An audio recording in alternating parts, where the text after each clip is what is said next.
Shoutout sa mga kabataan dyan! Shout out! Shout out! Grabe, Candice, sobrang ganda ng party mo. Para tayo nasa fine dining restaurant. Kaya huwag yung dadalhin dito yung pagka-squatter nyo, ha? Parang yung Hailey.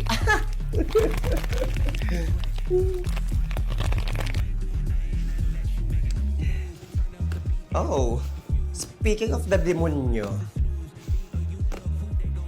ang ganda naman ng party mo, Candice. Parang taga dito ka talaga, no?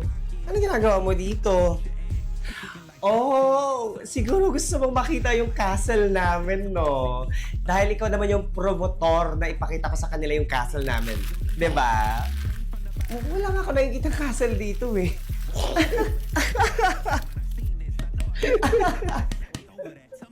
Guys, wala raw yung castle namin dito, sabi ni Hailey.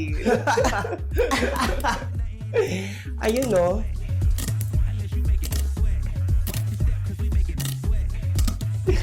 Mukhang yan lang naman yung pinunta mo dito.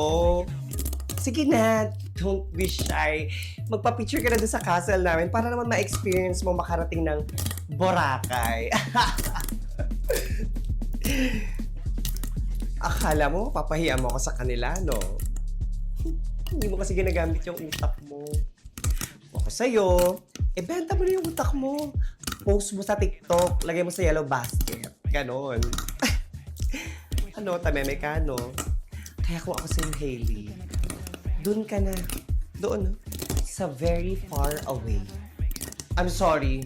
May karapatan ako magstay dito. Oh, yeah, right.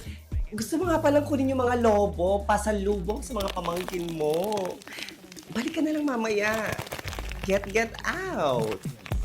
Ikaw ang dapat mag-get out, Candice. Hindi ka belong dito. Nanunungkit ka talaga ng inis, no? Alam mo, Candice, ipakaladkan mo na lang yung babaeng yan sa security mo dito. Oh! Tama! I'm sure marami kang security dito at kilala ka. Dali na, pupuntahin mo sila dito para malaman natin kung sino ang kakalad ka rin sa ating dalawa. Oh, shit! Hindi naman ako kilala ng security ng mga kaplan. Kapag nakita nila ako dito, malamang kakalad ka rin nila ako. Malalaman nila na hindi ako taga dito at lalong malalaman nila na hindi ako Kaplan heiress. Sana talaga sa fine dining restaurant na lang ako nag-celebrate.